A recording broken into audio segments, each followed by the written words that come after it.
Buenos días y bienvenidos a esta jornada del día de hoy de geopolítica. Hoy es lunes y comenzamos la semana laboral después de la Semana Santa. Así que a trabajar ya. Se acabó la chercha, a trabajar. Y nosotros estamos entonces ya cumpliendo con ese predicamento. Ganarás el pan con el sudor de tu frente, dijo el que más sabe. Pues bien, entonces, hoy es lunes, estamos a 21 del mes, 21 o 22, 22. 22 del mes de abril. La próxima semana ya también tendremos el próximo lunes será también feriado, que van a correr el Día del Trabajo, Día de los Trabajadores, que es el miércoles 1 de mayo, entonces otro fin de semana largo. Recordamos que además tenemos el audio en tiempo real en Samantha Radio Online, que se repite a las 10 de la noche para una mayor cobertura. Tenemos en el día de hoy la compañía muy grata, como siempre, del doctor Julio César de la Rosa Tiburcio, presidente de ADOCO, Alianza Dominicana contra la Corrupción. Vamos a hablar con él de los temas jurídicos, los temas legales, de las últimas semanas, que hay temas muy importantes. Como ADOCO además de que fue su fundamento luchar contra la corrupción, presentar posición contra la corrupción, también es una entidad que aborda desde el punto de vista de la óptica académica los temas jurídicos de la República Dominicana. Entonces vamos a hablar con Julio César de estos hechos. Por de pronto vamos a ver cómo están las condiciones del tiempo para este día, comienzo de semana laboral, a ver cómo dicen los que saben de esto, meteorología. Dice, no, ¿dónde está meteorología? No, ya se me perdió. Bueno, dice meteorología que hoy no hay se me perdió el informe, nada. No hay previsión de lluvias para el día de hoy, según meteorología, de modo que tenemos un comienzo de semana con poca actividad de lluvias y otros fenómenos de la naturaleza. Así que sigue la sequía, que es una mala noticia todavía, sigue la sequía que ha estado afectando el país durante los últimos meses. Y habría un par de meses más todavía con estas condiciones de sequía. No encontré el informe, bueno, ya se lo dije ahí de un poquito de oída. Por otra parte, todavía no, el Centro de Operaciones de Emergencia no ha dado el reporte oficial con el número de eventos, fallecimientos por eventos de esta movilización masiva durante este fin de semana de asueto, de Semana Santa, pero hay un informe preliminar que recogieron los periódicos que unas 27 personas habrían fallecido en este feriado por accidentes de tránsito, y entonces una cantidad todavía no determinada también por otros eventos como ahogamiento, riñas y cosas así. Bueno, los hechos que recoge el Centro de Operaciones de Emergencia durante el operativo de la Semana Mayor, pero no está todavía oficialmente el número la cifra con los muertos y heridos de este asueto. 27, número preliminar que publicó, al menos un periódico publicó esa cifra. Estamos hablando de una semana bastante trágica, un fin de semana bastante trágico. Entonces, la cantidad que sea, siempre terminamos opinando sobre lo siguiente, que es lo que uno dice antes cuando se monta este operativo. No hay operativo efectivo. No hay operativo que sea 100% efectivo si la parte que corresponde a nosotros los ciudadanos no está de por medio. O sea, las autoridades montan estos operativos, puntos específicos, rutas específicas, orientación, exhortación y todo lo que va acompañado a este operativo, pero falta la parte fundamental para lograr que estas iniciativas y estas acciones puedan ser efectivas. La parte fundamental es la educación,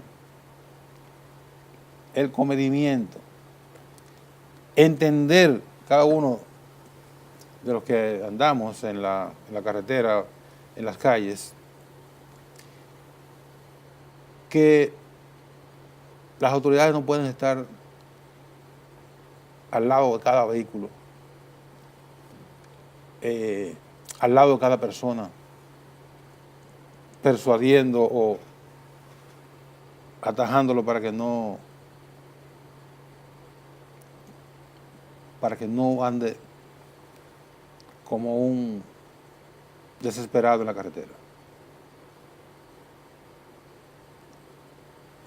Las exhortaciones, la parte educativa, todo esto es importante, pero lo fundamental es entender cada uno de nosotros que siempre hay un mañana y que siempre va a haber otra Semana Santa y que nadie puede querer a uno más que uno mismo. Entonces, los operativos nunca van a ser efectivos si la ciudadanía y cada individuo no entiende que primero tiene que cuidarse y después ayudar a la autoridad para que lo cuide. Si eso no es así, siempre habrá muchos fallecidos, muchos siniestros en las carreteras y calles, en los balnearios y centros, playas y todas estas cosas. Siempre habrá tragedias que lamentar. Muy lamentable. Buen día, Julio César. Buenos días, Nelson. Como siempre, un placer de poder compartir contigo y los amigos televidentes. Gracias por estar siempre dispuesto. Sí, de eso se trata. A compartir con nosotros. Es así. Mira, hay muchos temas que conciernen a ustedes los abogados, básicamente. Aunque hace varias semanas ya tenemos el caso de la nueva Suprema Corte de Justicia. Eso hace 3 semanas. Sí, 3 semanas justamente. O sea, está fresco todavía. Y hubo mucho escarceo por situaciones que sí esas ya están superadas, ¿no? Eso no viene al caso de hablar de eso. Lo que podemos es evaluar la composición de la nueva Suprema Corte de Justicia. En lo fundamental, que siempre, como este es un país presidencialista en todos los órdenes, en todos los órganos, los organismos, siempre se evalúa la cabeza de una institución. Por esa circunstancia de que siempre creemos que el presidente es absoluto, el jefe absoluto de una institución, aunque sea colegiada, como el caso de la Suprema Corte de Justicia. En el caso del presidente de la Suprema, ¿cuál es la valoración que tiene ADOC? Mira, como bien tú dices, aún siendo un órgano colegiado, pues siempre se va a imponer el criterio del presidente por razones altamente conocidas de que, por lo general, como tiene la prerrogativa de convocar al propio órgano, pues ya de ahí, si éste quisiera pues administrar, si quisiera gobernar independientemente del mandato que le dé el órgano colegiado, pues con el hecho de no convocar, de no reunirse, de no informar, pues ya va a prevalecer su criterio. Okay. Lo vemos en la Universidad Autónoma de Santo Domingo, por ejemplo, que hay un consejo universitario, pero si este no es motorizado, no es puesto en marcha por el rector o rectora, pues evidentemente que el rector o rectora va a gobernar conforme su criterio. Entonces, lamentablemente, esto de los órganos colegiados, pues no se pone de manifiesto ese escarceo que se debe producir allí para echar a andar este cuerpo. Hay mucho formalismo ahí, ¿verdad? Exactamente. Más formalismo que otra cosa. En el caso de la composición de la Suprema Corte de Justicia, el Consejo Nacional de la Magistratura, que lo preside el presidente de la República, es un órgano eminentemente político. Por vía de consecuencia, sus decisiones van siempre a responder a ese componente político a partir de quien tiene el dominio del Consejo Nacional de la Magistratura. Pero esto no solamente se le puede atribuir al partido de gobierno actualmente, sino a todos los que tuvieron esa oportunidad, pues lo hicieron, y vemos como, por ejemplo, en los Estados Unidos hay jueces que son propuestos por el presidente de la República, aunque allí se deben someter a un escrutinio donde hay todo tipo de cuestionamientos. Sí. Entonces, con esta elección de la Suprema Corte de Justicia, que como lo establece la Constitución, hay un porcentaje, el 25%, pueden ser escogidos de la calle, como se le llama popularmente, entiéndase, jueces que no son de la carrera judicial, y el 75% de su composición deben provenir de la carrera. Jueces de corte, que es el paso ya inmediato para llegar a la Suprema Corte de Justicia, y con esto se garantiza que este órgano judicial pues pueda tener pues integrantes que realmente tengan la capacidad, y aquel 25% por lo general que siempre en los últimos años, a partir de del funcionamiento del Consejo Nacional de la Magistratura, siempre el presidente pues responde a ese 25% que no son jueces de carrera, pero que sí tienen una formación que le da el aval para llegar allí. En esta oportunidad pues fue seleccionado Luis Henry Molina, que había sido director de la Escuela de la Judicatura, que había tenido que ver con el funcionamiento de esta escuela que forma a los jueces, tiene capacidad gerencial que puso en prueba durante su paso en la Escuela Nacional de la Judicatura, y que a partir de lo que nosotros particularmente conocemos de él, tiene una capacidad gerencial que para nosotros es lo que necesita la Suprema Corte de Justicia como presidente, porque ya la composición de las salas donde están jueces de carrera pues debe también responder a ese criterio de que los que lleguen allí pues tengan la capacidad. Y la propia composición. Donde está el litigio en las cámaras. Efectivamente, en el día a día, el presidente es un gerente. Y dicho sea de paso, en la composición de las salas, tanto la civil, la penal y la de tierra, administrativo y laboral, no podía ser mejor en esta composición. Estamos hablando de que a la sala civil fueron 2 jueces que habían sido jueces de corte de la Corte Civil, en el caso particular de lo que conozco, que es Samuel Ari Arseno, al igual que Justiniano Montero, sí, con una capacidad a nivel técnico jurídico de la materia que van a conocer allí.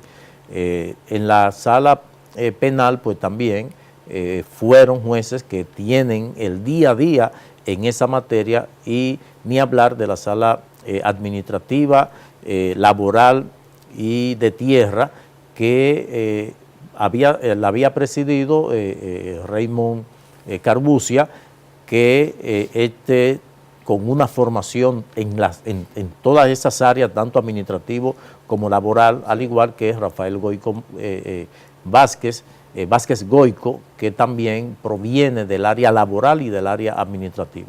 ¿Qué significa eso? Que esa dinámica gerencial que se requiere en la Suprema Corte de Justicia, pues ha sido puesta de manifiesto, y por ello nosotros que conocemos algunos planes, proyectos que Luis Henry Molina tenía en carpeta que no pudo desarrollar durante su paso en la Escuela de la Judicatura porque su tiempo ya había sido agotado, pues tiene la oportunidad de ponerlo en marcha ahora. De que pues haya estado vinculado al partido de gobierno, al presidente de la República, pues no se puede cuestionar el hecho de que una persona, por haber militado en un partido al cual renunció, le pueda restar capacidad, idoneidad para actuar como juez. Y eso nosotros lo hemos podido verificar, de que al momento de asumir una responsabilidad no se va a exponer a lo que pudiera ser el cuestionamiento de abandonar su responsabilidad como juez, y que sí puede perfectamente deslindar su militancia en un partido y sus actuaciones como juez. Además, como tú señalas, no es un aparecido en la Suprema Corte de Justicia. Así es, así es. Estaba nada más y nada menos que formando jueces. Sí, sí, así es. Se les reconoce su paso por allí, pues realmente dejó su impronta y siempre estuvo vinculado a procesos de reforma de algunos de los códigos que todavía están en el Congreso y algunos que han salido, al igual que en la elaboración de algunos proyectos de ley. Por ello nosotros entendemos que hay que esperar que Luis Henry Molina pues desarrolle su trabajo allí para entonces a partir de ahí juzgar su paso, si fue beneficioso o pernicioso, o no fue lo que se esperaba de él. O sea, que debemos darle la oportunidad. Tenemos la mala costumbre en la República Dominicana, creo que también en otras partes, de estar prejuzgando. Asumimos que una persona, porque haya estado vinculado, o sea, haya sido amigo de quien sea, ¿verdad?, que haya tenido una situación específica, Sí. Prejuzgamos y ya anticipamos que esa persona va a actuar en tal o cual dirección, sin darle la oportunidad a esa persona de demostrar Y sobre todo, su idoneidad. sobre todo, Nelson, nosotros desde la entidad que presidimos nunca planteamos que debía ser un obstáculo para acceder a un puesto de las altas cortes el hecho de haber militado o de pertenecer a un partido. Primero, porque es muy difícil que en un país pues no se pueda encontrar a alguien que no tenga ninguna vinculación con un partido, y lo más grave, Tan politizado como la República Dominicana. efectivamente, pero lo más grave sería para nosotros que alguien que es aupado por un partido pues llegue con el traje de no ser partidista, pero al momento de llegar a la posición actúe como un militante cualquiera. O sea, ya ahí sería actuar con violación a lo que son los preceptos de transparencia y ético. O sea que usted perfectamente, el hecho de pertenecer a un partido no puede inhabilitarlo para usted acceder a una posición en una de las altas cortes, y se ha podido verificar que muchos que fueron militantes de partido, pues al llegar a asumir la responsabilidad como juez, actúan en consonancia al puesto que tienen. Y por ello nosotros no tenemos dentro de lo que pudiera ser una limitante para llegar a una posición el hecho de haber pertenecido a un partido político, y sobre todo sería una quimera aspirar a que el partido que tiene control de los estamentos que forman parte del Consejo Nacional de la Magistratura pues no tenga una inclinación. Lo institucional, o sea, lo ideal sería que realmente se pudiera obtener una composición de personas con la capacidad y que no tengan ninguna vinculación, pero reitero, sería un sueño, una utopía, claro. Llegar a ese nivel. Así es. Vamos a hacer una pausa, Julio César. Venimos de inmediato a seguir conversando con el doctor Julio César de la Rosa Tiburcio, presidente de ADOCO. Vamos a hablar de otros temas también de mucha importancia. Venimos de inmediato.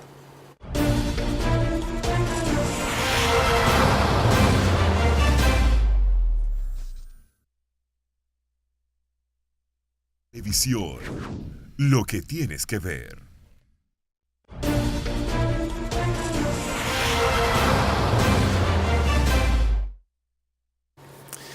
Bien, seguimos en conversación el día de hoy con el doctor Julio César de la Rosa Tiburcio, que es presidente de la Alianza Dominicana contra la Corrupción, ADOCO. Bueno, en ocasión de la semana, bueno, antes de la Semana Santa, había un torbellino armado por algunos jerarcas de la Iglesia Católica, específicamente unas declaraciones muy fuertes, o entendidas fuertes, no necesariamente fueron fuertes, de Monseñor Osorio, respecto de que si no ponemos atención, el país puede caminar hacia una dictadura, etcétera, etcétera, y todo lo que se produjo de ahí para acá. Pero luego viene el ya tradicional sermón de las 7 palabras, que alguna gente, que parece que llegó ayer a la fiesta, no se pone a revisar. Que eso es una tradición. Todos los sermones siempre han sido un látigo contra los males sociales y los problemas políticos. ¿Y a quién se le pega eso? Al que está al frente de la cosa pública. Exactamente. Si usted no quiere que se le pegue, no sea gobierno. Porque son críticas, es un símil de lo que fueron estos 7 episodios, y que se extrapola a una realidad, es una fotografía de la realidad que se está viviendo en el Estado. O sea, tradicionalmente, en ese momento.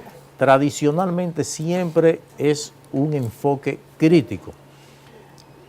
De la misma forma que el obispo Soria, a partir de su criterio, con su razón, o sin ellas, pues ha externado una posición, un temor, diciendo que al ritmo que va la situación en la República Dominicana pudiéramos estar encaminándonos a una dictadura. Pues en esa misma proporción, en el caso nuestro, que hemos podido observar cómo se ha podido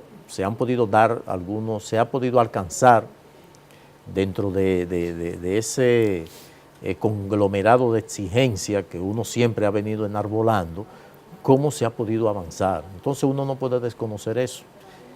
Nosotros particularmente dijimos que es un extremismo hablar de dictadura, porque los que hemos conocido, algunos porque la vivieron, otros porque la hemos estudiado, en el caso nuestro, lo que es una dictadura, pues tenemos que advertir y sobre todo no allanar el camino y mucho menos hacerle creer a la población, sobre todo cuando proviene de personas que de una forma u otra tienen incidencia en la sociedad. Sí.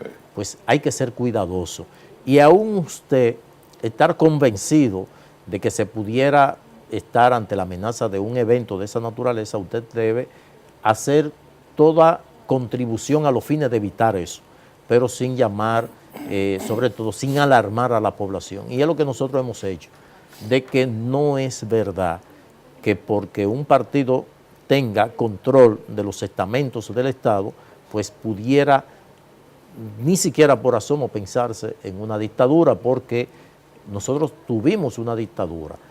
Tuvimos un gobierno, el caso del gobierno de los 12 años de Balaguer, 66-78, que aunque era un gobierno democrático, pero había un ropaje democrático, pero había muchos rasgos dictatoriales, sí. Sobre todo el tema de la libertad. No había forma de cómo uno expresarse como hoy día se puede hacer.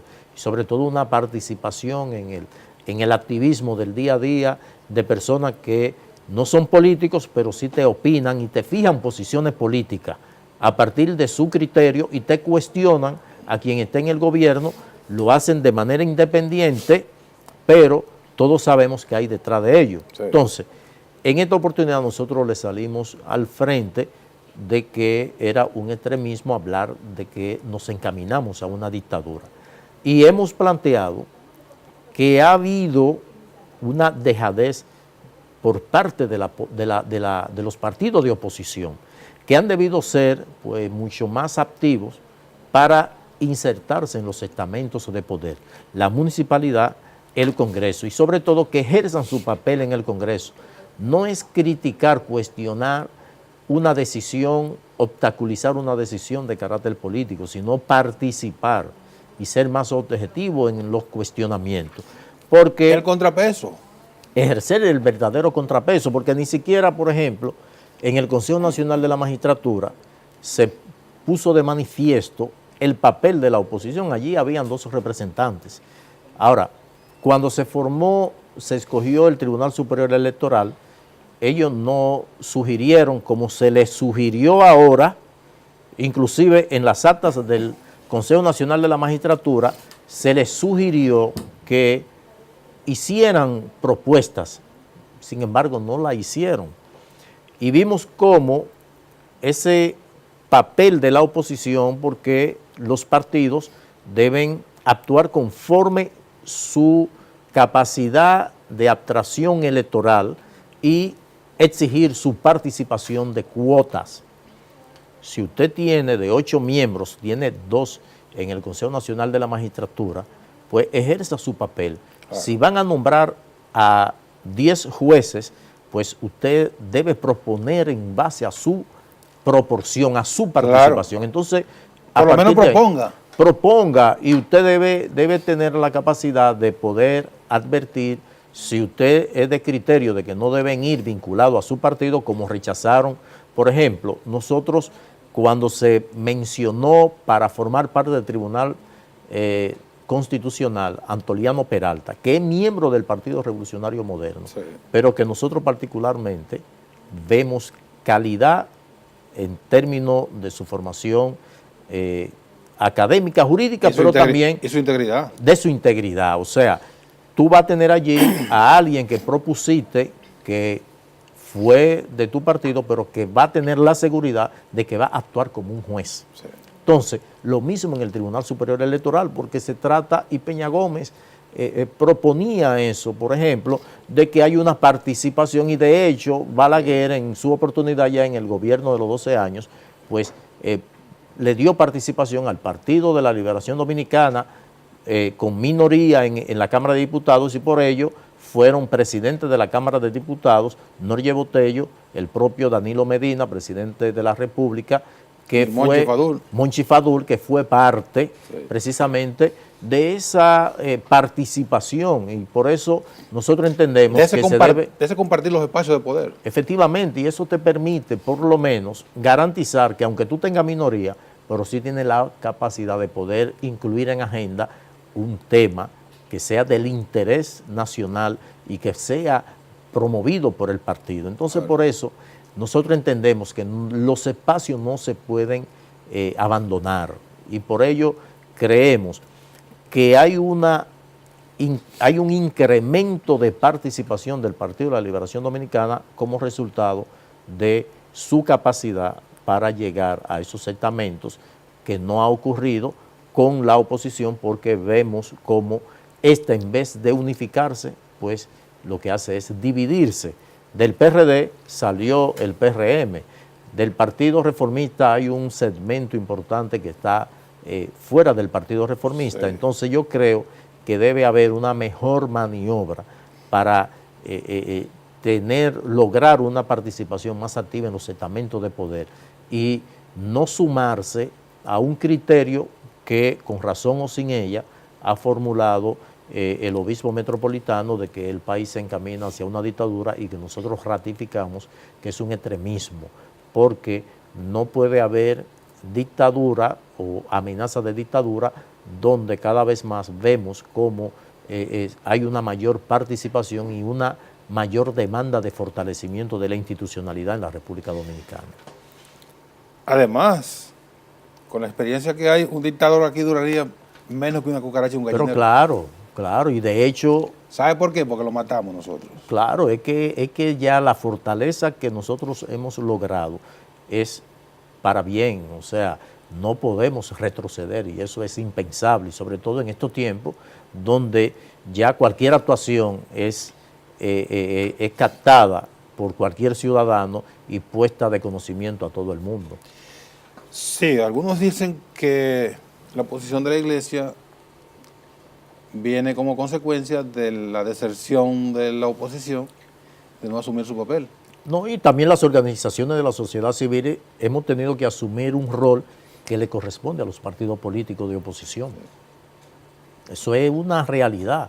Y vemos cómo movimientos sociales que se han producido de una vez fueron capturados por partidos de oposición, y vemos cómo ya se ha desmembrado al nivel de que ya hay varios candidatos de estos movimientos que han presentado su candidatura inclusive a la presidencia de la República. Y ya su incidencia no es la misma. Claro, porque enseñaron el verdadero rostro. Porque la esencia del movimiento, que era en procura de reivindicaciones de carácter social, aunque con un matiz político, desde que se le da el color partidista, pues ya pierde la esencia, porque participaron muchos que no han querido militar en partidos políticos, y entonces era una oportunidad de poder, como nosotros lo planteamos de entrada.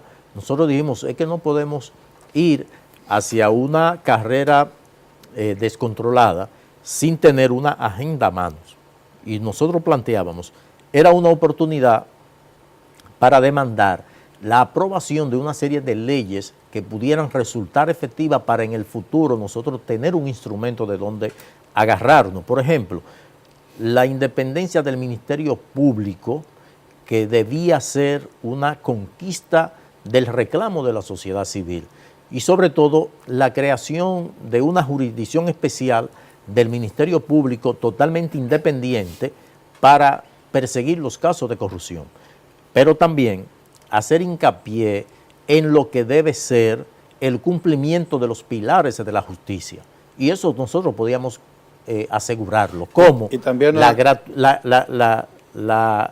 acceso, la accesibilidad, que es lo único que tenemos. Usted puede accesar a la justicia, pero ya dentro del sistema hay dos pilares que no se cumplen y que son los más graves, como es la prontitud, la equidad, porque a una justicia tardía es justicia negada. Entonces, si nosotros forzábamos a llegar a un acuerdo con la clase política, con la clase gobernante, podíamos obtener resultados que tal vez en el presente no iban a tener la utilidad que sí pudiera tener en el futuro. Y también es utópico pensar en un ministerio público totalmente independiente. Se puede, claro, otros países lo han logrado. En el caso de la Constitución del 91 de Colombia se logró establecer la figura del fiscal general de la nación. El Procurador General de la República, que es el ente representante del Poder Ejecutivo, que es quien lo designa, que es quien va a tener la representación del Estado ante el órgano judicial. Sí. Ahora, el fiscal general tiene la función de la representación de la sociedad y del Estado al mismo tiempo, pero tiene la dirección de la política criminal del Estado. Este es propuesto... Es independiente del Poder Ejecutivo. Totalmente. Es propuesto por el Poder Ejecutivo, pero siempre es escogido de la terna que presenta, pues alguien que se vea que pudiera ser más independiente, más hostil, y por eso se tuvo resultado en Colombia con el proceso aquel 8000 que involucraba a un expresidente y a varios candidatos de haber recibido dinero proveniente del narcotráfico. Entonces, no es imposible. Naturalmente, tenemos que llevar a la clase política a que se tome esa decisión. En una reforma a la Constitución de la República, sobre todo en momentos que se procura reformar la Constitución, pudiera ser parte de la negociación de la clase, de la sociedad civil, de los sectores que inciden en la vida nacional, de poner condición, ok, no tenemos problema, vamos a que se apruebe la Constitución para permitir esto, No toque- pero debemos incluir esto. No toque esa tecla. Vamos a la pausa y venimos a seguir conversando ya en los minutos finales con Julio César de la Rosa Tiburcio. Vamos a hablar de la sentencia del Tribunal Superior Electoral y todo el escarceo que ha producido esa decisión al extremo de que incluso dicen que se han amenazado a los jueces y todo esto, pero la parte de chisme no, vamos a hablar de la parte jurídica de la sentencia. Venimos ahora a completar nuestra jornada del día de hoy.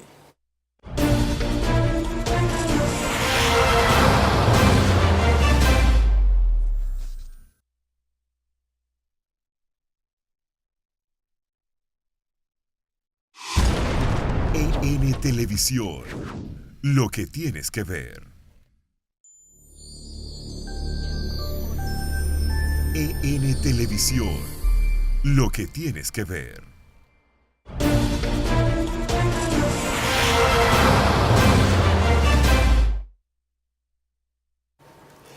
Bien, seguimos en Geopolítica de este lunes. Antes de la pausa te dejé el plato que íbamos a servir ahora. La sentencia del Tribunal Superior Electoral referida al conflicto interno del PRD, que dio como resultado todo este laborantismo posterior, lo de Monseñor, todas las opiniones que ha habido, fueron a partir de lo que ocurrió con esa sentencia. Y básicamente la reacción muy desafortunada del presidente del Senado cuando infiere la posibilidad de que esta gente se haya llevado a un juicio político por una decisión que está dentro de su ámbito. Y todo esto se presta a las interpretaciones que ha habido luego de que el PLD quiere llevar a este país a una dictadura, que no respeta la separación de poderes, que amenazan a los jueces. Y todo eso, creo que el único culpable ha sido Reinaldo Pared Pérez. Mira, Nelson, luego, nuevamente, pues uno tiene que irse o deslindar lo que son las actuaciones jurídicas y las actuaciones políticas. Aquí hay una combinación. Las actuaciones del Tribunal Superior Electoral, la propia Constitución y la ley orgánica establece, y las leyes orgánicas en sentido general que tienen que ver con el funcionamiento del Tribunal Constitucional, del Tribunal Superior Electoral, al igual que de la Suprema Corte de Justicia. Toda decisión evacuada por un tribunal tiene vía de atacar esa decisión. La vía recursiva. Si los afectados entienden que sus derechos no les fueron respetados, no fue amparado, pues tiene el Tribunal Constitucional para atacar esa decisión.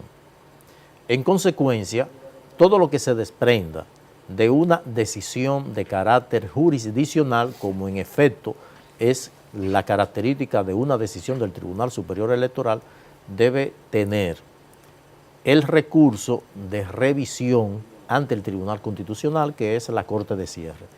A partir de lo que fue una sentencia anterior, que es la que se está argumentando de que el Tribunal Superior Electoral pues sobrepasó su límite, pues esa decisión lo que debe ser es recurrida ante el Tribunal Constitucional nuevamente para que ella establezca su criterio. ¿Qué fue lo que decidió el Tribunal Constitucional en la decisión anterior?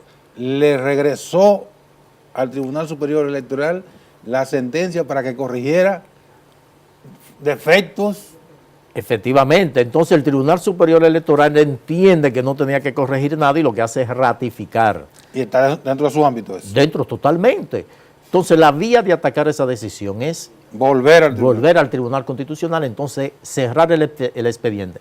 En vez de decidir devolverlo, entonces forjar su propio criterio y cerrar ahí, porque ya no tiene otra alternativa y por el carácter vinculante de las decisiones del Tribunal Constitucional que son oponibles a todos los entes de la República, entes constitucionales de la República Dominicana, pues no tiene ya otro camino que no sea acatar la decisión del Tribunal Superior Electoral.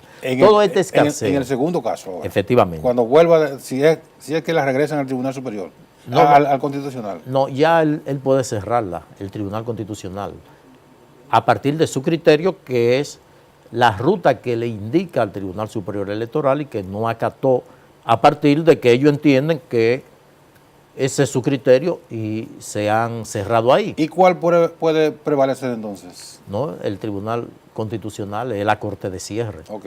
Ya automáticamente termina el caso ahí. Entonces, todo este escarceo, los pronunciamientos del presidente del Senado, que para nosotros constituye una sorpresa, primero porque en el eventual caso de que se encuentren méritos, que para nosotros no lo hay, para enjuiciar políticamente a los miembros del Tribunal Superior Electoral, porque estos no han cometido falta grave en el ejercicio de sus funciones, que son las causales para aperturar un juicio político por parte de la Cámara de Diputados, sino no han prevaricado, no han aceptado soborno. Ellos dieron una decisión cuya decisión, como un órgano colegiado, tuvo 2 votos disidentes razonados y ellos fijaron su posición. Uno de ellos no es razonado, ¿no? Uno de ellos es irracional.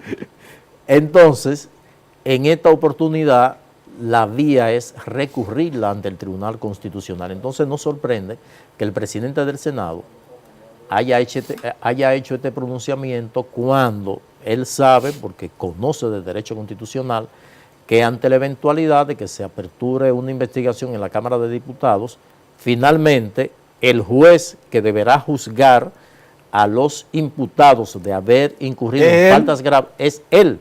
Entonces, el Senado está prejuzgando, le está diciendo, si ustedes vienen aquí, se jodieron, van a tener una condena. Entonces, también por ello nosotros concluimos de que se trata de un mensaje no de carácter jurídico, sino de carácter político. Pero está mal dirigido. Entonces, porque a final de cuentas ellos entienden que a partir de su propósito deben actuar de una forma, aunque esa forma se lleve de encuentro la institucionalidad.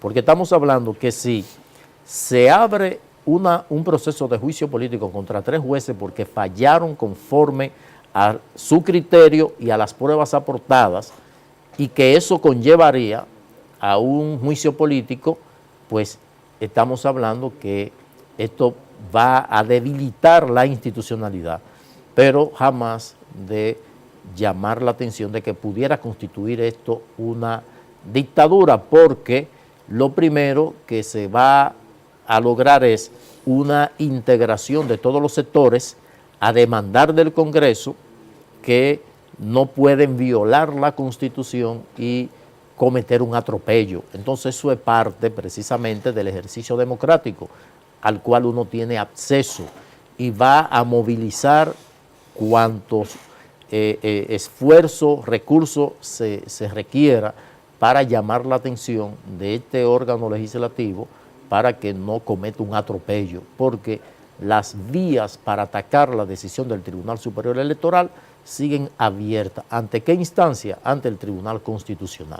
Además, se trata de un escarceo político. Lo que ocurre en el PRD y ocurre al interior de los partidos, siempre va a ser un escarceo político, no jurídico. Efectivamente. Aunque lo lleven al ámbito jurídico, siempre su decisión va a ser política. Va a ser política. Es así. O sea, pero como tú señalabas, y han señalado otros, esa advertencia o esa reprimenda del presidente del Senado, que es nada más y nada menos que el presidente de la Asamblea Nacional, puede ser un mensaje muy pernicioso para los jueces de todos los órdenes. Claro, porque pudiera estar ocurriendo lo mismo mire, con ellos. No falla como ustedes entiendan. Claro. Lamentablemente, se le hace daño a la institucionalidad y a la democracia con este tipo de actitud. Pero bueno, yo parece que han bajado los ánimos. La Semana Santa contribuyó a bajar esos ánimos. Esperamos que eso tome un cauce institucional y un cauce normal y tranquilo para que se resuelvan entuertos de la mejor manera posible para la democracia dominicana. Que es la que demanda de la participación ponderada de sus actores, que son los partidos políticos y sus militantes. Así es. Gracias, Julio César. Gracias a ti, Nelson. Gracias a ustedes. Hemos conversado largamente y muy sustanciosamente también con el doctor Julio César de la Rosa Tiburcio, presidente de la Alianza Dominicana contra la Corrupción, ADOCO. A ustedes gracias por su atención. Mañana, Dios mediante, a las 11 de la mañana, otra entrega de Geopolítica. Los dejo con EN Meridiano.